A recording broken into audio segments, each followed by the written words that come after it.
Hello? Finally, thanks for picking up. Are you ready?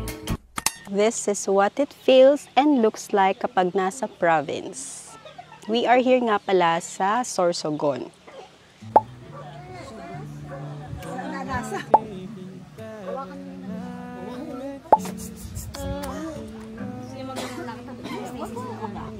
Ganda. Uy! Ano yan?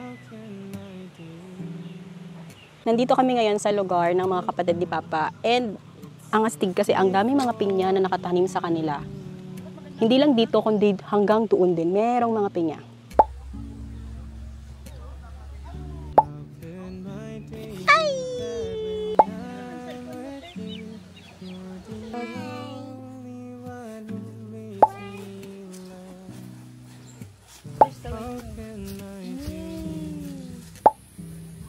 Kapoy! Uy, ma'am, di ba rin yung artista?